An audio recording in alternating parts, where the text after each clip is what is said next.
Hello दोस्तों, स्वागत है आप सबका कोटल एकेडमी मिशन यूपीएससी में। मैं हूं अमित। आज हम डिस्कस करने वाले हैं पृथ्वीराज चौहान के बारे में। आपने देखा होगा कि अभी एक मूवी रिलीज हुई है जिसका नाम है सम्राट पृथ्वीराज। कई स्टेट्स में इस मूवी को टैक्स फ्री कर दिया गया है। कई जगह से मंचों से बोला जा रहा है इस मूवी को देखना चाहिए, क्योंकि इसमें पृथ्वीराज के बारे में बहुत सारी बातें जो अनदेखी हैं उनको बताया गया है। मूवी में जो भी दिखाया गया हो, लेकिन हम वास्तव में वो देखते हैं जो पृथ्वीराज थे और उनके जीवन में जो घटित हुआ था। तो चलिए शुरू करते हैं पृथ्वीराज चौहान के बारे में, जो एक चौहान वंश के बहुत महत्वपूर्ण शासक थे, बहुत वीर थे।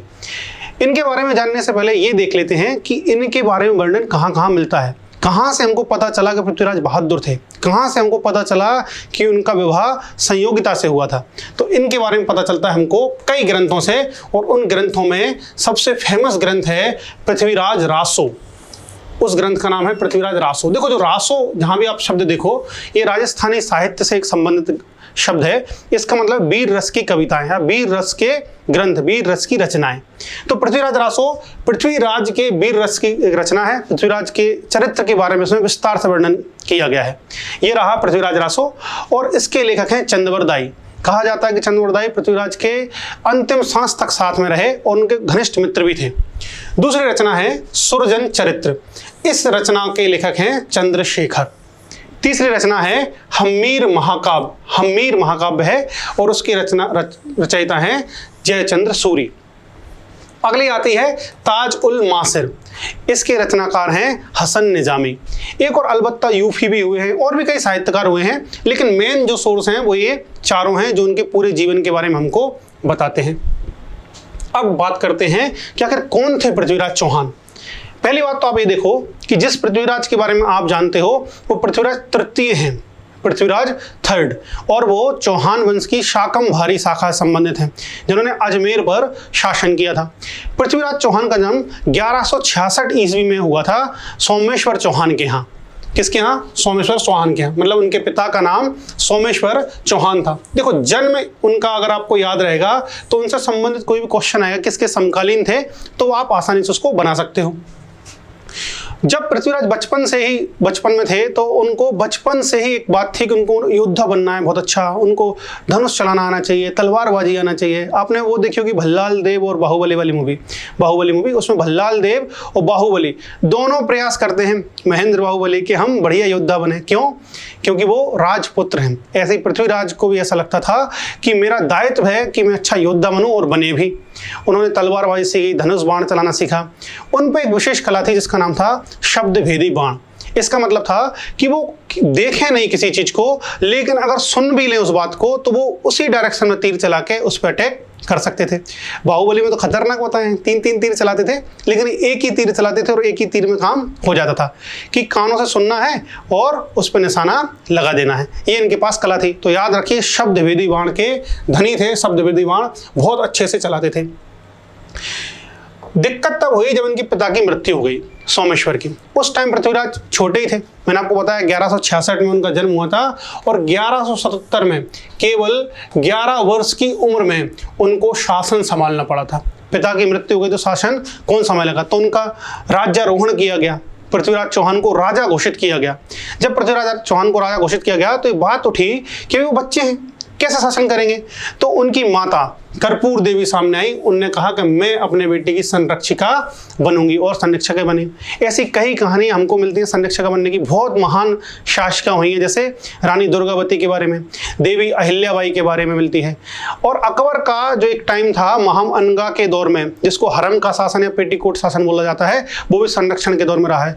तो इस संरक्षण का इतिहास हमारे भारत में प्राचीन समय से चला आ रहा है, तो कोई बड़ी बात नहीं थी। तो कर्पूर देवी जो थी उनकी माता, उन्होंने कहा कि मैं अपने बेटे की संरक्षिका बनूंगी, और शासन का संचालन किया। पृथ्वीराज, मैंने आपको बोला ना, योग्य थे, तो उनको ज़्यादा जरूरत पड़ती नहीं थी, और उन्होंने बढ़िया से शासन करना शुरू किया। शुरू में उन्होंने कई सारे युद्ध करना शुरू किया। सबसे पहले जो चालुक्य शासक थे भीम द्वितीय गुजरात के, उनको परास्त किया। क्यों? क्योंकि उनका द्वेष था, उनके पंगे थे उनसे। उनके युद्ध से के बारे में जानने से पहले देख लो कि आखिर पृथ्वीराज की राजधानी क्या थी। पृथ्वीराज की राजधानी थी अजमेर। अजमेर आपको पता है राजस्थान में, यहाँ कहीं पे है अजमेर। राजस्थान क्षेत्र में।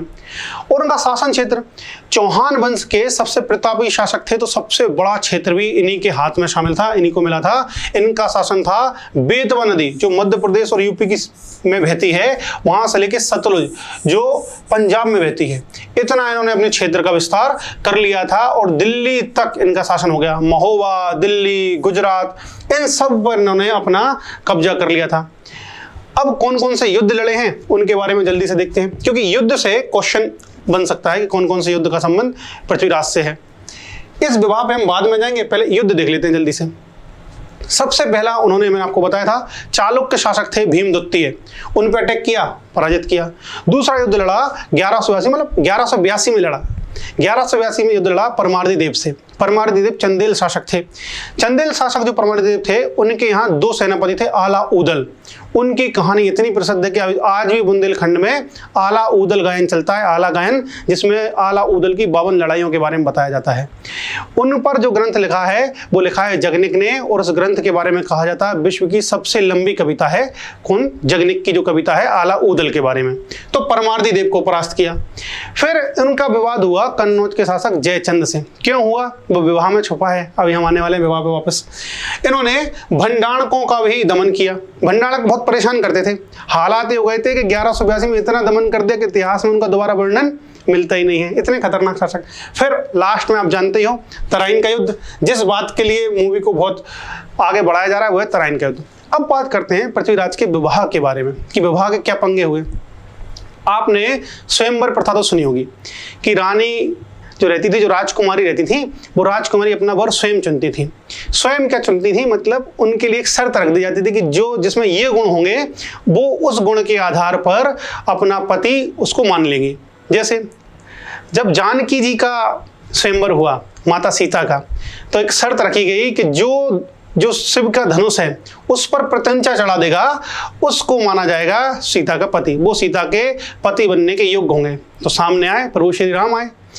और फिर आपने सुना होगा द्रौपदी का स्वयंवर कि भाई तेल में देखकर सामने वो चलता रहता है, ऊपर आंख घूमती रहती है, मछली रहती है और मछली घूमती रहती है, और आपको मछली को देखे बिना, मतलब नीचे जो जल या तेल था उसमें देखकर मछली की आंख का भेदन करना है, और जिसने भेदन कर दिया वो द्रौपदी का पति होगा। यहाँ भी स्वयंवर रखा गया। स्वयंवर में जयचंद्र की बेटी थी संयोगिता, तो जयचंद्र ने आसपास के सभी शासकों को बुलाया, लेकिन पृथ्वीराज चौहान को नहीं बुलाया। पृथ्वीराज चौहान को मतलब अपमान महसूस हुआ। बोले ठीक है, पृथ्वीराज चौहान को नहीं बुलाया तो क्या हो गया। लेकिन संयोगिता ने पृथ्वीराज चौहान के बारे में बहुत बातें सुन ली थी। यंग थे, एकदम बहुत फेमस थे। मैंने आपको बताया ना कि सब लोगों को पराजित कर दिया था आसपास के, इसके कारण उनकी दोस्ती भी कम हुई थी छोटे छोटे शासकों से। जब पराजित कर चुके हैं तो संयोगिता का फैन थी, मतलब उनकी क्या चाहती थी कि मतलब वो उनसे शादी हो संयोगिता की। और संयोगिता ने फिर अपने तरफ से, जब पिता ने नहीं भेजा, जयचंद्र ने उनको नहीं भेजा पत्र, आमंत्रण पत्र, तो संयोगिता ने अपनी ओर से पृथ्वीराज चौहान को आमंत्रण पत्र भेजा। और सैनिक पहुंचा पृथ्वीराज को कि आपको संयोगिता ने बुलाया है। तो पृथ्वीराज ने कहा बुलाया है तो जरूर जाऊंगा। दूसरी बात, अपमान हुआ है। अब जयचंद्र का इतने से मन नहीं भरा। जयचंद्र ने एक और काम किया कि पृथ्वीराज की प्रतिमा बनवा ली। ये सब शासक खड़े हैं और साथ में प्रतिमा बनवा ली बेइज्जत करने के लिए कि ऐसा है पृथ्वीराज चौहान। अब संयोगिता से कहा गया कि भाई जाओ, अपनी पसंद के किसी भी व्यक्ति को आप माला पहना सकते हो। संयोगिता ने चलना प्रारंभ किया, एक को हटाया, दो को हटाया, मतलब साइड में रहते थे, ऐसे बीच में संयोगिता चली और दोनों तरफ राजा बैठे रहते थे। बैठे रहो, क्या दिक्कत है। संयोगिता ने कहा मेरे को करनी नहीं शादी। जैसे संयोगिता लास्ट में पहुंचती हैं तो देखा अच्छा है तो पृथ्वीराज की प्रतिमा है, और पृथ्वीराज को माला पहना देती हैं और अपना पति स्वीकार कर लेती हैं। जयचंद का एकदम भेजा सटक गया, बोले क्या बेटी को इतना पाला, इतना सब किया, और पृथ्वीराज चौहान से जाकर शादी कर ली जो कि मेरा विरोधी है। उस टाइम तक जयचंद और पृथ्वीराज में विरोध हो चुका था। जब विरोध हो चुका था तो जयचंद इस बात को हजम नहीं कर पाए, लेकिन तब तक ये एंट्री होती है हीरो की। हीरो थे पृथ्वीराज चौहान। उन्होंने कहा चलो संयोगिता जी, तो संयोगिता को लेके अपने साथ चले गए थे। कई विद्वानों का ऐसा मानना है कि संयोगिता को जबरदस्ती उठा के ले गए थे, लेकिन चंद्रवरदाई का मानना है कि स्वयंवर हुआ था, संयोगिता स्वयं से अपनी मर्जी से उनके साथ गई थी, मतलब लव मैरिज थी एक प्रकार से, और संयोगिता ने उनको अपना पति मान लिया था। इस बात से जयचंद भयंकर चढ़ गए थे। जब जयचंद चढ़ गए तो किसी भी परिस्थिति में पृथ्वीराज चौहान को पराजित करना चाहते थे। जब पृथ्वीराज चौहान को पराजित करना चाहते थे तो उन्होंने मोहम्मद गौरी तक की मदद मांग ली थी। ये हालात थे। उन्होंने कहा कि मैं पृथ्वीराज को पराजित करना चाहता हूं और अपना एक दूत भेजा मोहम्मद गौरी के पास कि आओ और इनको पराजित करो। मोहम्मद गौरी मौका ढूंढ रहा था। क्यों मौका ढूंढ रहा था, मैं आपको बताता हूं। मोहम्मद गौरी ने सबसे पहले आक्रमण किया गुजरात के भीमद्वितीय पर, चालुक्य पर, जो चालुक्य शासक थे। जब गुजरात के भीमद्वितीय पर आक्रमण किया तो वहां वो पराजित हो गया तो उसको लग गया कि शासक है दमदार, यहां से तो हम एंट्री कर नहीं सकते, तो अब हमको एंट्री करने की जरूरत है पंजाब वाले क्षेत्र से। तो पंजाब वाले क्षेत्र में एंट्री कर रहे थे, धीरे धीरे सियाल कोट पर आक्रमण कर लिया था और वहां काफी आगे आ गए थे।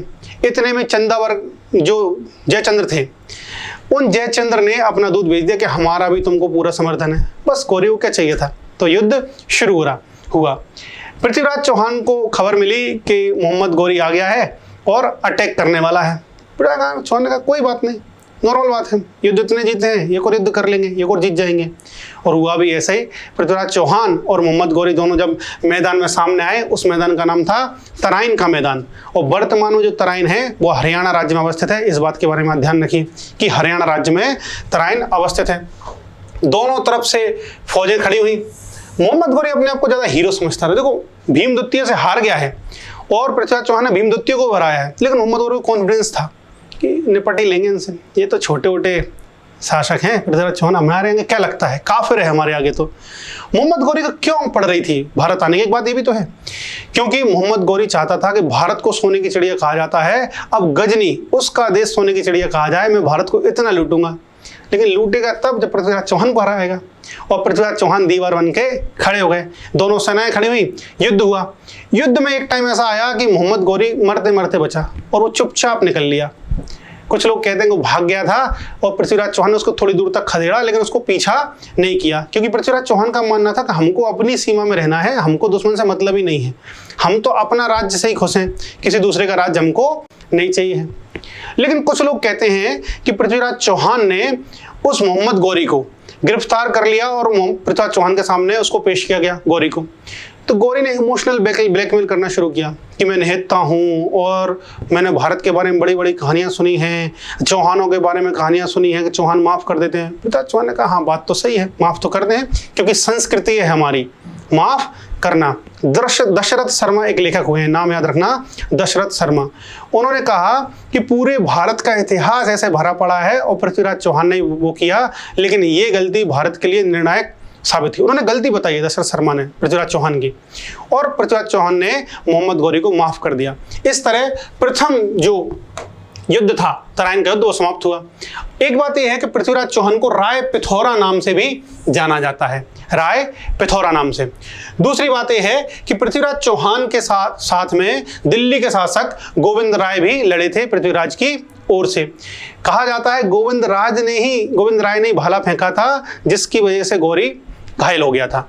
चलिए, जब पहला युद्ध समाप्त हुआ, पृथ्वीराज चौहान वापस अपने घर आ गए, आराम से रहने लगे। अब क्या दिक्कत है, मतलब गौरी भी भाग गया है, लेकिन गौरी होशियार था। गौरी ने दोबारा से सेना बनाना शुरू की, गठबंधन और मजबूत किया। किससे? जयचंद से। जयचंद कहाँ का शासक था? कन्नौज का शासक था और घेड़वाल वंश से संबंधित था। वो भी पृथ्वीराज चौहान से ही रिलेटेड था। आप सोचो, अब तो ससुर बन गया है, फिर भी विरोध दर्शाना है। चलो ठीक है, अब होता है ना कि जब शादी हो गई तो सब कुछ सुधर जाते हैं। बेटा तो सुधर गया, पिताजी नहीं सुधरे अभी, तो उन्होंने गौरी से और ज्यादा संबंध बनाए। अब गौरी के पास स्पष्ट रूप से दूत भेजा गया कि अब तो हम खुलेआम लड़ेंगे पृथ्वीराज चौहान से। बोले ठीक है, लड़ते हैं। तो तराइन का द्वितीय युद्ध हुआ। तराइन का पहला युद्ध हुआ था 1191 ईस्वी में और तराइन का दूसरा युद्ध हुआ 1192 ईस्वी में। अब याद रखिए कि इससे सीधे 10 साल पहले 1182 ईस्वी में पृथ्वीराज चौहान ने चंदेल शासक परमार्दिदेव को परास्त किया था। उनका संबंध भी राजपूतों से था, चंदेलों का। और पृथ्वीराज का संबंध कुछ लोग बोलते हैं राजपूतों से था, कुछ लोग बोलते हैं चौहानों गुर्जरों से था। अभी दिल्ली हाईकोर्ट का भी इस संबंध में एक निर्णय आया है। चलिए, अब बात करते हैं तराइन के द्वितीय युद्ध की। पृथ्वीराज चौहान मजे में रह रहे हैं, उनको क्या ही दिक्कत है, दोबारा हरा देंगे अगर दोबारा अटैक करेगा तो। बिल्कुल वैसे हुआ, दोबारा अटैक का मौका आ गया और तराइन का द्वितीय युद्ध शुरू हुआ। तराइन के द्वितीय युद्ध में मोहम्मद गौरी अपनी पूरी सेना के साथ आ गया और बहुत ज्यादा सेना लेके आया, क्योंकि उसको पता था पृथ्वीराज चौहान जो है उसकी सेना कितनी है। पहले ही टैक्टिक समझ गया था कि कौन कौन सी तकनीक ये लोग अपनाते हैं। जब तकनीक के बारे में पता चल गया तो वो दोबारा अटैक किया और दोबारा अटैक में हुआ है कि पृथ्वीराज चौहान और मोहम्मद गौरी की सेना दोबारा आमने सामने हो गई। अभी गौरी ने सोचा कि ईमानदारी से पृथ्वीराज चौहान को हराना है मुश्किल। तो क्यों ना एक बात फैलाई जाए कि हम पृथ्वीराज चौहान से संधि करना चाहते हैं। अपने एक दूत पहुंचाया कि चौहान साहब ऐसा है, हम तो ऐसे ही आए हैं घूमने के लिए, आपने हमको हरा दिया था, दोबारा हरा दोगे तो हमको युद्ध नहीं करना है, हमको केवल संधि करना है। एक कहानी ऐसी भी चलती है कि संधि करना है हमको, जब संधि करना है तो हम बैठ लेते हैं और बात करते हैं। पृथ्वीराज चौहान ने कहा ठीक है, फिर आए क्यों जब संधि करना है, और इतनी सेना लेके क्यों आए हो? बोला अरे वो तो ठीक है, समझो बात को। समझ गए पृथ्वीराज चौहान बात।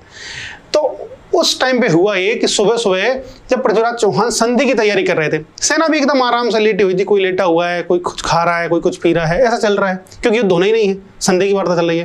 तभी मोहम्मद गौरी ने पृथ्वीराज चौहान की सेना पर अटैक कर दिया एकाएक, और जैसे ही अटैक किया तो पृथ्वीराज चौहान की सेना को खूब नुकसान हुआ और फाइनली पृथ्वीराज चौहान को बंदी बना लिया गया।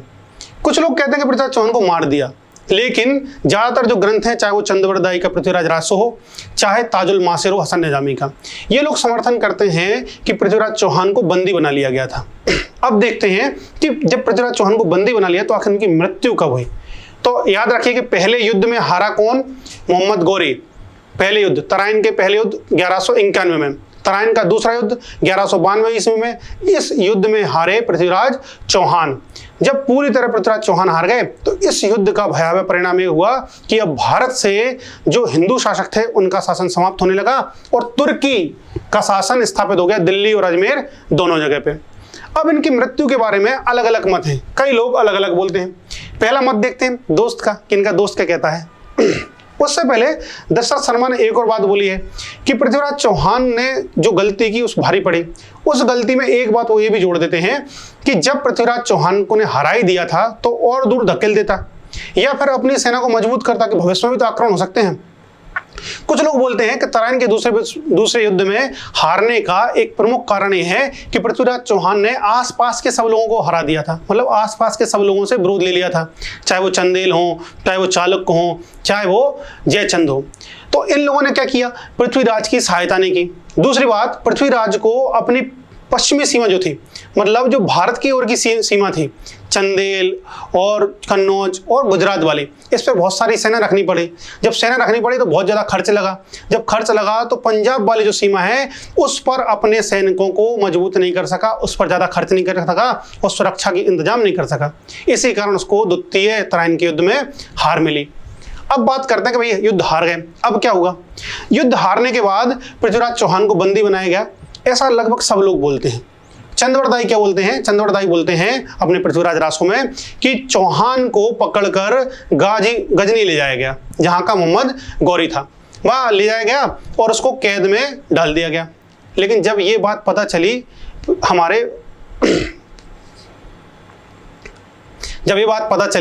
हमारे चंद्रवरदाई को, तो चंद्रवरदाई भी आगे बढ़े और चंद्रवरदाई ने वहां पहुंचे गजनी पे मोहम्मद गौरी के यहाँ और गौरी से कहा कि देखो मेरा दोस्त है पृथ्वीराज चौहान और मैं उससे मिलना चाहता हूँ। गौरी ने कहा पागल, तुझे मिलने देंगे क्या? मिलना चाहता हूँ, ऐसे ही आ गए मुंह उठा के मिलने। तो गाली वाली दी थी गौरी को, तो गौरी ने कहा इसको जेल में डालो फटाफट। होशियार थे ना कि कैसे भी करके जेल में जाना है उनको। तो जेल में पहुंचे, पृथ्वीराज से मिले। जैसे उन्होंने पृथ्वीराज को देखा तो पता चला कि मोहम्मद गौरी ने उनको अंधा करवा दिया है, उनकी दोनों आंखों में गर्म करके सरिये डलवा दिए थे जिससे वो अंधे हो गए थे। तो चंद्रवरदाई ने कहा देखो पृथ्वीराज ऐसी है, हिम्मत हारने की जरूरत नहीं है, हम लड़ेंगे और मोहम्मद गौरी को पराजित करेंगे, बदला जरूर लेंगे क्योंकि चौहान वंश की इज्जत का सवाल है। पृथ्वीराज ने कहा कैसे लड़ेंगे भाई, दिखता तो कुछ है नहीं है, कैसे लड़ूंगा मैं? बोले याद करो तुमको शब्द भेदी बाण चलाना आता है, डायरेक्शन में बताऊंगा, शब्द भेदी बाण तुम चलाना। इसी बीच में चंद्रवरदाई को पता चलता है कि उसने एक धनुष बाण प्रतियोगिता शुरू की है मोहम्मद गौरी ने। तो वो पहुंचे अब मोहम्मद गौरी के दरबार में कि मुझे एक बात बोलनी है आपसे। वो बात यह है कि मेरे दोस्त को भी, पृथ्वीराज चौहान को भी मौका दिया जाए इस प्रतियोगिता में। मोहम्मद गौरी ने मजाक उड़ाया, बोला अंधा क्या तीर चला सकता है? बोले प्रभु तुम जानते नहीं हो, ऐसा तीर चलाएगा कि याद रखोगे जीवन भर। बोले अच्छा, दिया मौका, जाओ देखते हैं पृथ्वीराज चौहान कैसे तीर चलाता है। तो मैदान में सब खड़े थे, सबने अपनी अपनी प्रतिभा का कौशल दिखाया, कोई ने यहाँ तीर चलाया, कोई सब तीर चलाए। अब बारी आती है पृथ्वीराज चौहान की। जैसे ही पृथ्वीराज चौहान की मैदान में एंट्री होती है, आसपास बैठे सब लोग हंसने लगते हैं कि अंधा क्या तीर चलाएगा। अब बारी आती है चंद्रवरदाई की भी। क्यों? क्योंकि चंद्रवरदाई पृथ्वीराज चौहान के पास पहुंचे और उनसे बोले 4 वास 24 गज अंगुल अष्ट प्रमाण ता ऊपर सुल्तान मत चूके चौहान। मतलब उन्होंने ये बता दिया कि चौहान जो गौरी है, सुल्तान है, कहाँ बैठा है, कितनी दूरी पर बैठा है, कितनी ऊंचाई बैठा है। 4 वास 24 गज, 4 वास और 24 गज की दूरी पर, अंगुल अष्ट प्रमाण ता ऊपर इतनी ऊंचाई पर सुल्तान बैठा है, अब मत चूकना चौहान। तो पृथ्वीराज चौहान ने ऐसे ही किया, तीर लिया और चला दिया। यही दृश्य यहाँ दर्शाया गया है कि वो तीर जाके मोहम्मद गौरी को लगा और मोहम्मद गौरी की मृत्यु हो गई। लेकिन जैसे ही सैनिक पृथ्वीराज चौहान को चंद्रवरदाई को पकड़ने आए, चंद्रवरदाई ने कटार निकाली, पृथ्वीराज चौहान में गोपी, तो पृथ्वीराज चौहान की मृत्यु हो गई और बाद में स्वयं भी उस कटार को आत्म बलिदान दे दिया गोप के अपने आप में। ये थी चंद्रवरदाई की कहानी। अब आपके मन में एक क्वेश्चन उठ रहा होगा कि जब चंद्रवरदाई की मृत्यु हो गई तो इसने लिखी किसने कहानी? जब मृत्यु हो गई तो किसने लिखी कि पृथ्वीराज ने ऐसी ऐसी कहानी सुनाई? तो ये कहानी लिखी उनके बेटे ने, पृथ्वीराज रासोमई जलहण चंद्रवरदाई के बेटे का नाम था। ठीक है, तो पृथ्वीराज, ये जो कहानी है जलहण ने लिखी थी, ये आप बात याद रखिएगा। ये थी चंद्रवरदाई की कहानी। लेकिन इसको कई लोग नकारते हैं कि ये गप्प है भाई, ऐसी बात नहीं थी। चंद्रवरदाई ने केवल महानता दर्शाने के लिए ऐसा कर दिया। चलो दूसरे मत देखते हैं और क्या कहते हैं। अब बात करते हैं पृथ्वीराज प्रबंधन की। इस ग्रंथ में कहा गया है कि पृथ्वीराज को कैद तो किया गया था, बंदी तो बनाया गया था, लेकिन मोहम्मद गौरी अपने साथ लेके नहीं गया था, उनको अजमेर में ही बंदी बना कर रखा था। और गौरी क्या करता था? सामने शासन करता था गद्दी पे बैठ के, और अपने जस्ट सामने पृथ्वीराज चौहान को एक पिंजड़े में बंद कर दिया था। पृथ्वीराज चौहान को बहुत अखरती थी बात कि मेरे क्षेत्र में ये मोहम्मद गौरी शासन कर रहा है। जब ये बात उठी तो उन्होंने एक अपने सेनापति को बुलाया। सेनापति का नाम था प्रताप सिंह, नाम लिखा भी हुआ यहाँ पे, प्रताप सिंह। प्रताप सिंह से कहा, देख तू गौरी की सेवा में आ गया, मुझे कोई तकलीफ नहीं है, लेकिन मैं ये देख नहीं सकता हूँ गौरी को इस तरह शासन करते हुए। तू बस मेरा एक काम कर दे, मुझे एक धनुष बाण ला के दे दे, मैं निपट लूंगा गौरी से। तो ठीक है, उन्होंने कहा ठीक है दे दूंगा। धनुष बाण ला के दे दिए। लेकिन जब गौरी सुबह दरबार में आता सामने, उससे पहले ही प्रताप सिंह ने गौरी को भी सूचित कर दिया कि धनुष बाण मांगे थे और मैंने दे भी दिए हैं। बोले अच्छा देखते हैं। तो गौरी ने एक गड्ढा खुदवाया, उस गड्ढे में पृथ्वीराज को डाला और उनके ऊपर पत्थर पटकवा दिए। ऐसा कहा है पृथ्वीराज प्रबंधन में। ठीक है, पृथ्वीराज प्रबंधन की कहानी है, मेरी कहानी नहीं है। अगली बात करते हैं हसन निजामी की। मैंने बोला था एक गौरी की तरफ से इतिहास लिखता था हसन निजामी। इसने कहा कि गौरी में और पृथ्वीराज चौहान में एक संधि हुई युद्ध के बाद।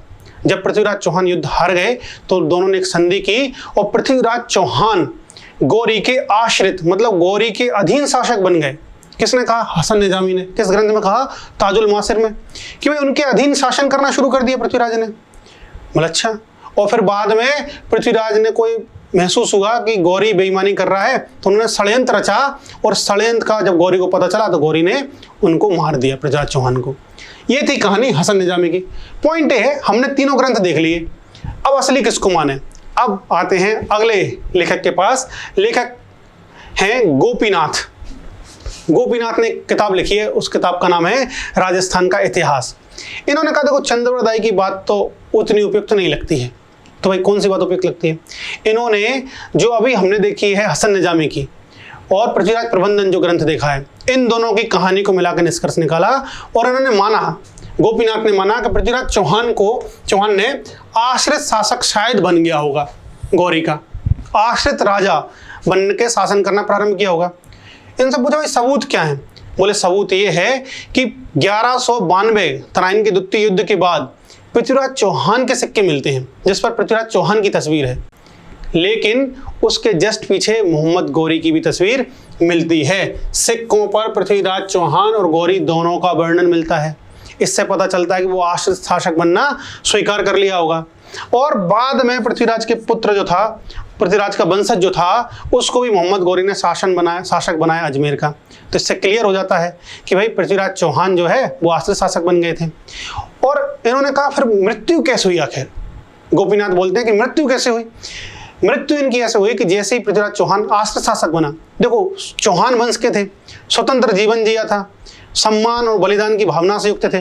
जब सम्मान बलिदान की भावना से युक्त थे और उनको लगा कि हमने आश्रित जीवन जीना शुरू कर दिया है, किसी दूसरे देश के दूसरे शासक के अधीन शासन करना प्रारंभ कर दिया है, तो उनको अपना अपमान महसूस हुआ और उन्होंने विद्रोह कर दिया। उसी विद्रोह में पृथ्वीराज चौहान की मृत्यु हो गई, ऐसा गोपीनाथ बोलते हैं। जलहण का नाम यहाँ लिखा हुआ है कि जलहण ने पृथ्वीराज चौहान ने पृथ्वीराज रासो को पूर्ण किया था। तो आप समझे गोपीनाथ क्या कहते हैं।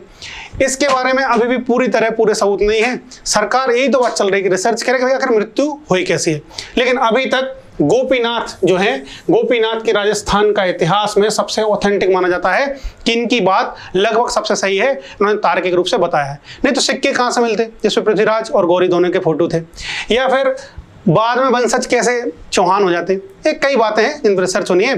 तो अभी तक जो इतिहास की पुस्तकों में, जो ऐतिहासिक ग्रंथों में हमने उसके बारे में डिस्कस किया।